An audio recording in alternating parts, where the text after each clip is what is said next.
So now, we are talking about mindset in leadership. Mindset in leadership. Now, the first thing I want you to know is this, that in leadership, it's not about ability, it's about mentality. Your mentality comes first before your ability to lead as a leader. Because every man will lead everyone based on his purpose, based on what he believes his purpose is. Yes, you will lead people, or people will follow you based on what you believe your purpose for existence is. And that is how you will lead people. That is why it is very important for you to know, first thing first, when you want to go into any leadership position, either by honor, either by whatever way they want to give it to you, understand the fact that it is firstly a question of mentality, of purpose, before your ability comes in. If you put ability before purpose, then you will override people, you will boss over people, and it will not affect your conscience because your mentality tells you it is ability before mentality. But no, it is mentality before ability. And when you look at the nation of Africa, as we have come together to examine all this today, you will realize that of all the continents of the world, Africa is the most blessed continent by God in the world. When we talk about human resources, we have them in excess. When we talk about material resources or natural resources, we have everything in abundance. Bountifully, God has blessed us with everything we have. In one of my poems, just like while I was being introduced, my very good friend Joshua said that I am a poet. Yes, I write poem as well. And in one of the poems, when I wrote about what I call "Oh Foolish Africa," I said something significant. I tried to say something there. But when I look at the continent of Africa, I realize that, okay, this Africa that God has given unto us, we are planted here and we go nowhere. We can travel out, we can come back in, but this is where we will remain. But one thing there is this. Okay, but one thing there we need to understand is this. God has blessed this continent of Africa, but how come God has watered our flowers? God has showered every benefit we need to do, but why do we do what we do? Why do we try as much as possible to rise up and we ourselves are the one pinning ourselves down? These are some of the existentially relevant questions that were asked in all those things. Now, I want you to understand that the issue of leadership in Africa is something that is disturbing, is something that has to do with every one of us. Now, if I should ask you as an individual, what is leadership? You would define leadership for me based on your mindset. But how can I use your mindset to rule the whole nation of Africa? How do I know that what you are telling me is the right thing that leadership should be in Africa? That is why I want to let you know something this afternoon, that when you don't know something, if you don't know the definition of something, the true definition of something, when you don't know it, when you see something that is counterfeit, you will not know that this thing is the counterfeit of this. Take, for example, iPhone is very common. If you don't know what iPhone 14 looks like, when you will be handed iPhone 13, you will not know. It is until you can differentiate between iPhone 14 and iPhone 13. When you see iPhone 12, you will know that this is iPhone 12. That is what leadership is in Nigeria. Leadership has become a very complicated issue. When you go to the religious cycle, leadership is there. When you go to the political affair, leadership is there bountifully. When you go among the churches, among the mosques, among the people, the businesses, the entrepreneurs, leadership is there. Even in schools, educational and academic institutions, leadership is there. But how do we know what leadership is not? And there are some leadership skills or leadership practices in Africa that are devilish or demonic. Take, for example, I listed some things that I think I should tell you about. Destructive leadership practice in Africa. One of them is politics without principle. Politics without principle. Okay, if you hear that one, can you type it in the chat box? Let me know that you are listening to me. Politics without principle. Part of the destructive politics, leadership practice in Nigeria. Let me see it in the comment box. If you are looking for the comment box, you will see 3 dots by your right. Just tap that 3 box, you will see in-call messages. Enter that in-call message. Right, okay, let me say thank you very much. Politics without principle. Yes. You see, in Africa we have so many politicians, but few leaders. And we have had enough politicians in leadership. We now need many leaders in politics. People rule without principle. People rule because they feel it is their turn. People rule, thank you very much, I'm seeing it coming in. People rule because they feel, okay, this is my entitlement. And when you look at all those things deeply, as I continue my presentation with the little time I have, I will tell you why they behave the way they behave. Leadership or politics without principle. How about people seeking pleasure without conscience? People seeking pleasure without conscience. They want pleasure without conscience. A pleasure that is void of conscience. That is why you will see that many Africans are diabolic. They do things that are not convenient for themselves because they feel that, okay, I want pleasure. And if my pleasure will cost my brother his life, since it will give me happiness, then just let me do it. It doesn't work that way in leadership. Then they will tell you, do what makes you happy. As little as that sentence is highly disturbing. It's highly disturbing because when you look at that issue, or when you look at that sentence, do what makes you happy. What if slapping you, for example, makes me happy? What if slapping you makes me happy? What if I'm a drunkard and I have to steal from you to drink? What if that makes me happy? What if I'm a womanizer and I have to sleep with your partner because I feel it makes me happy? But leaders don't behave like that. The mentality of leaders will tell the leader or the leadership, do what is right and you will be happy. Leadership is seeking pleasure. African leaders seek pleasure without conscience. How about wealth without work? That is when I have problem with betting, with gambling. People want everything without putting in everything. Our youth, majority of us say this afternoon, only few are in their 40s or 50s. You will now realize that people now want wealth without work. They want to hit it on time. They want to nail it on time. Of course, it doesn't work that way. How about business without morality? You see, the issue of business economy cracking down in our business world that we have today is as a result of people doing business without morality. And that is where my brother will be hitting today when talking about ethics. Yes, ethics. He'll hit more on the ethics. I believe it very well. People do business without morality. The majority of problem that has to do with money that we are facing today in Africa is as a result of me trying to fill up my warehouse without considering you, trying to trample over you to make existence or to make a living, trying to do what is not convenient for you, trying to boss you around, trying to steal from you to fill up my own warehouse. All these things will lead to some people having more, higher than others. How about knowledge without ethics? Some people have knowledge without ethics. What does that mean? You will realize that science and technology will tell you something disturbing, that if you are a boy, you can be changed to a girl, and if you are a girl, you can be changed to a boy. Now, for those of you who are here who teach, imagine next term while your students or your pupils are resuming back into the class, and the boy you saw as at the end of last term, okay, I'm using that word last term because in Nigeria here, the school session is over. Okay, now imagine your student resuming school the next week or tomorrow Monday, and the girl who was a girl last week is coming to tell you that, sorry, I'm now a boy. How do you feel about that? You know what is the problem about that? That is knowledge without ethics, or science without humanity. People can now abort because they feel, it's okay, I have the knowledge, I know about the wherewithal of the science, just let me do it and go scot-free. It doesn't work that way.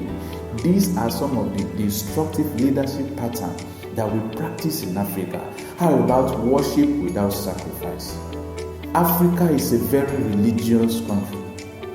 It's a place that allow religion to flourish that nourishes religion. However, do you know that majority of us in Africa are practicing religion without sacrifice? And Mahatma Gandhi says something. He said, when you practice religion and you are not willing, I'm just trying to paraphrase now. So when you practice religion, any religion of the world, and you are not willing to sacrifice, then there is a lot of things wrong with you. People want to worship God. People want to pray to God. People want God to do something for them, but they don't want to do something for God. How does that work? In life, there is no such thing as nothing. No such thing as nothing goes for nothing. Something must go for something. No such thing as nothing goes for something. It doesn't work that way. Religion without sacrifice is part of the destructive leadership that is being practiced in Africa. And how about program without vision? People want to have program. People want to be known, but without little or no vision. And one thing about your mindset is this. When you are trying to build a particular thing, if you don't build it first in your mind so that it will be able to manifest into your physical reality, if you force your hand to have it before your mind has it, your mindset, which is so low at that point in time, will compel forces around you to return you to the state or to the level of your thinking. What I mean by that statement is this. If your mind is still trekking, don't bother to get a car. You get that? Let me see that quote in the chat box. If your mind is trekking, don't bother to get a car. Let me see it in the chat box. I know you are following me. Yes. That is it's an ideology about mindset. If your foot is still trekking, you get it? Do not bother to get a car. But even if you get a car, it's either the car destroys you or you destroy the car. Mindset. And Africa have programs without vision. The whole program here, the whole program there, the whole program there, the whole program there. It doesn't work that way. Now, how about securing next election instead of securing next generation? People secure next election without having the mind to secure next election. People also try in their own corner. For example, the politicians, they preoccupy themselves with promises instead of what? Of purpose.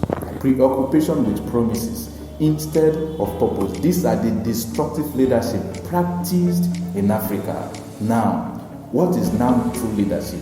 True leadership is about service and not control.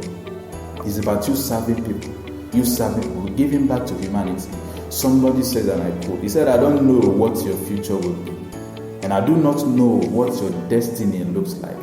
But for those who will be truly happy are those who have sought and who have found how to really serve. And Martin Luther King says, and I quote, that everybody can be great because everybody can serve. Everybody can be great because everybody can serve. So leadership is not about control, it is about service. Leadership is not about power, it's about empowerment. Do you see this mindset that we need to have in Africa? It's about you empowering the next generation. It's about you trying to build the next people to take over it. It's about you trying to build the legacy that will be able to sustain the next generation and build the economy of Africa as a whole. How about leadership it's not about manipulation, it's about inspiration. You inspire others. You don't manipulate them. You don't build people to use them.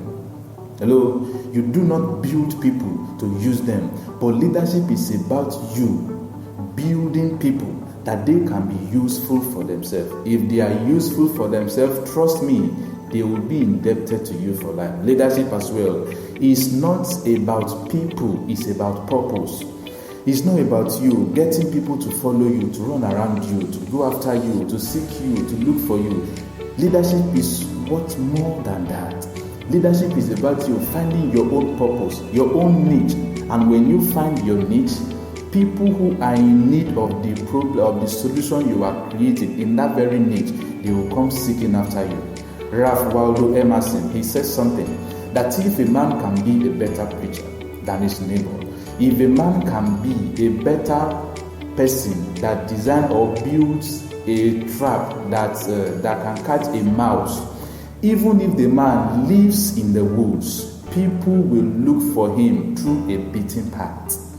Even if you live in the forest, if you are producing value, if you are a value producer and you are a productive person, people will come looking for you. So leadership is not about having thousands and millions of followers. It's about purpose. When you have purpose, people will come following after you. Look at the president of Kenya today. When he traveled to France the last time, you realize how he was able to give the picture of Africa to the world and why we are where we are today and why we are being deceived into debt. He was able to explain that is a man without vision. You get it? Also, leadership is about becoming and not about doing. I want to do this, I want to do that, I want to be known. And it doesn't work that way. Leadership is more about you. What do you become during the purpose of leadership or during your course as a leader? That is the core value that people are after. It's not about doing. You can do a lot, but people don't care what you do. They need to really know how compassionate you are about it. Now, where do all this negative, destructive leadership that we practice today come from? I have a few minutes left now, but let me see if I can quickly go through it. Now, when you look at the cradle of civilization in the world, the cradle of civilization, when it comes to knowledge, deep knowledge, mystery, into deeper level of understanding, you will trace it to the Greek or to the Greek. There is something in government they call democrata. Today it is called democracy. Now these are the people who propounded that democracy. And during the course of them propounding the theory, a lot of things came up. The people have their own mindset about leadership, who should be a leader and who the gods have called into the leadership sphere. But sometimes things are different. Sometimes it doesn't work the way they say it will work. Sometimes things go the other way around for them. And they have a strange belief about leadership. This is what happened. You will never hear in history that the Greek ruled the world. But I can categorically tell you this afternoon that Greek ruled the world through the Romans. The Greek ruled the world through the Romans. How did it happen? In those centuries, it happened that the Romans, they came and they fought with the Greek, and Greek were not very powerful people. It's only the Spartans who are what we call elite warriors in those days. But the majority of them, they have warriors, but not so powerful. So now the Greeks, they came there. The Romans then, they came, they fought with the Greeks and they overcome them. But the leaders of Rome told the soldiers they should destroy everything they see there except their library. Imagine the writings of Plato, the writings of Socrates, the writing of Aristotle, the writing of all those wise men who Greek have been able to bring up then. So these were the things the Romans brought from the Grecian world and they brought it to Rome. Now Rome began to widen up, and while they are widening up, they were teaching their citizens and their soldiers the ideology of the Greeks. They were teaching their leaders, their soldiers, their students, the ideology of the Greeks. Now, what are the Greeks' philosophy of leadership? The Greeks believe that the Greek philosophy believe that leadership is a result of natural endowment. That is why sometimes when I hear people say leaders are born, I don't fully agree with that. Which means some leaders are born and some are born to do what? He says some leaders are born while some leaders are made. I don't fully agree with that. Because a Grecian or a Greece would tell you that leadership is as a result of natural endowment. The Greek also believe that leadership is the product of birth traits, which means when you are fair, when you have a fair pigment, when you have a thin lips, when you have pointed nose, when you have blue eyes, when you have blonde hair. All these things I've listed. You have a fair pigment, you have a thin lips, you have a blonde hair, you have a blue eyes. It means every one of you on this call are not qualified into the sphere of leadership. That is the simple implication of that. Also, they believe that leadership is the product of providence. This means that leadership is the product of who the gods have chosen to be a leader. Did you see the destructive ideology that the Greeks were practicing? And when they were colonized or destroyed, leveled up by the Romans, the Romans were now teaching their people all this ideology without removing anything. Also, they believe that leadership is the product of charisma, which means extroversion, talkativeness. If you have that skill, you can speak out, you are outspoken, then the gods have chosen you to be a leader. This is the leadership ideology of the Greeks. And now, all these people, they were chosen, all these people, the Romans now were teaching their own citizens with all these things. Now, later in the day, if you go back in history, Rome is the only nation or kingdom of the world that ruled the world. And they were ruling the world with this ideology I read to you now.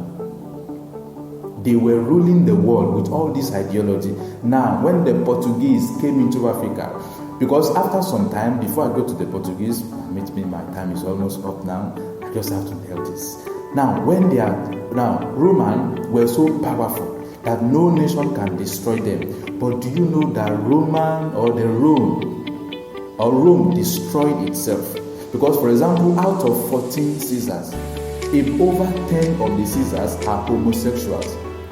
And that immorality was the major thing that destroyed them. So Rome destroyed itself within. So when you look at the quote of Abraham Lincoln, which said that America will not be destroyed from without, but it will be destroyed from within, which means he was talking about the ideology or what led to the downfall of Rome. So they were so powerful that nobody can destroy them, but they destroyed themselves through sexual immorality, lack of ethics, and no moral laws. It destroyed them. Now, hereafter, after all these things has happened, after Roman Empire was destroyed, and then they started breaking. They were breaking into different countries, into different nations. Take, for example, Europe means Europe. Europe has its ideology from the Greek, Europe. It is used to describe the territory covered by the Romans, Europe. Now, after Rome fell, after the fall of Rome, all these people started breaking into little places. Europe now became a segment of people. Get it? Or a small colony of former Roman Empire. And from there you have the Spaniard, which we have the Spain today. We have the Portuguese, where you have the Portugal today. You also have the Belgium, where the Belgium are from all over the world today. Now, all these people who are there were all ruling their own colonies with the leadership idea of the Greeks, if you are following me from the onset. Because the Christian believe that leadership is a result of endowment, is a result of if you have a fair pigment, a thin lip, a blonde hair, a blue eyes, if you have a pointed nose and whom the gods have chosen, and through your own charisma. This is what they believe to be ways in which leaders have been built. Now, these were the things they were using to rule their own colonies. Now, what country colonized your own nation? If you are from Gambia, if you are from Nigeria, I'm throwing the question to, let me see it in the chat box. What country colonized your nation? Let me see it in the chat box. Were you colonized, and what country colonized you? For me as a Nigerian, we were colonized by the British, the Great Britain. Yes, so this is the nation that colonized. So the Gambians who colonized you, if you are, let me know who your former colonial master was. Now, while you are typing that, let me continue in the presentation. You will now realize that they were ruling us with all these things, which means to them, oppression, slavery, it is no more a question of conscience, but a question of what? Of knowledge. They have been so built to the level that they believe their gods have chosen them to be leaders, and we are born slaves to them. That is the beginning of what you see today. So mindset is not only encoded in people's mind. It is something, the destructive leadership practice in Africa it seems to almost has become genetically encoded into every African blood.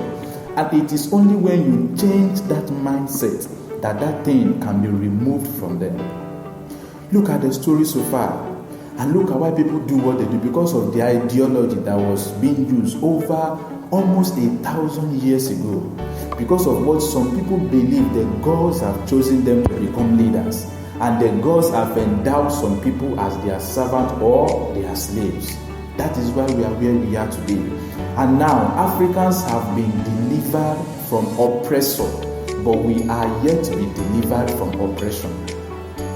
Africa, we have been delivered from oppressor, but we are yet to be delivered from what? From oppression itself. That is why we oppress everyone today. We want people to make us feel good so that we can feel good. We feel bossy. We feel good when people lift us up. We feel impressed. And when people impress you, when you get a sense of fulfillment on how people pour encomiums on you, you will be trapped. So that is why today, this issue of leadership and mindset and ethics is something that every one of us needs to know so that we can be free from them. No nation can go outside its mindset. No leader can rule its people or can rule her people outside the mindset of that leader. They believe in oppressing us because they were oppressed. It has been genetically encoded into them. And this, it seems they don't know how to go about it. And Africa today, bring them into leadership, they will definitely tell you, this is where I'm come from. And corruption has become part of me. It is not in the head, it is in the mindset. And that thing must be removed. Therefore, what is the way out of all these things? The way out is you knowing the spirit of leadership. As I round up now for time's sake, what is therefore the spirit of leadership? The first thing you need to know under the spirit of leadership is this. You need to have a strong spirit of self-concept. A spirit of self-concept, which means you must know your true image.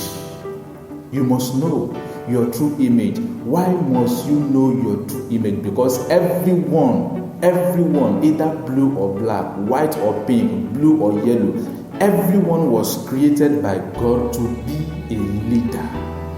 You must have that self-concept. When you rule with that self-concept, you will never trample over people when you lead them. And you will have the mindset that these people have kept me here to serve them. Therefore, they must be served because they too are leaders in their own sphere. Everyone have to have dominion in the area of their skill, in the area of their giftedness, in the area of whatever it is they lay their hands upon to do. Also, you must have the spirit of self-confidence, which is a belief in your inherent human ability. Always believe that there is more to you than what you have.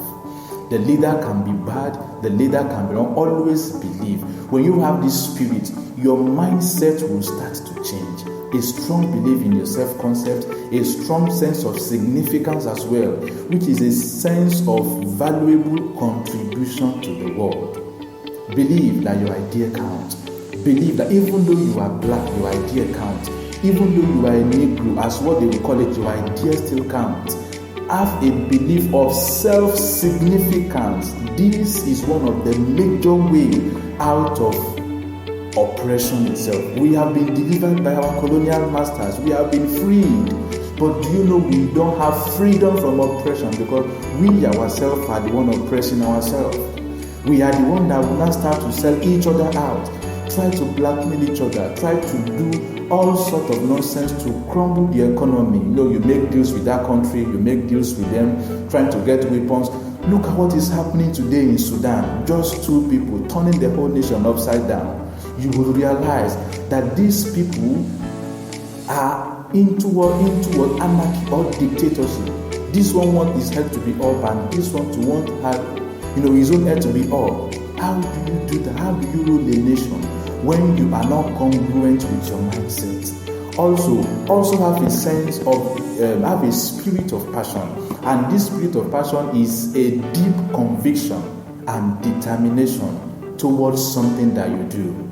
Martin Luther King says, and I quote, he said, when a man doesn't know what to do with his life, that man is not worthy to live. You must know something that you are willing to live for and that you are willing to die for. Have a strong belief in your dignity. Have a strong belief in your skill in what you do. Also have a strong spirit of excellence, which is striving always to improve on what you do. Improve on what you do. That's the spirit of excellence. Also have the spirit of self-empowerment. This is a desire to see others succeed. Yes, and also have the spirit of self-discipline. It is the self-commitment principle that you have heavily placed upon yourself. That you have heavily placed upon yourself. That you have heavily placed upon yourself. How the discipline to go by some ethics. This is what I do. Corruption is not my thing. Dishonesty is not my thing. Trust is what I do. This is what I believe in. If me trampling on my fellow black man, on my fellow black men, on my fellow black women will give me happiness, I rather quit. This is the spirit that we need to. And finally, what? Have a sense of compassion, sensitivity to the development of others. Yes. These and lots more, for time reasons, we will not be able to go further, are the things I feel we can do to develop this nation of Africa.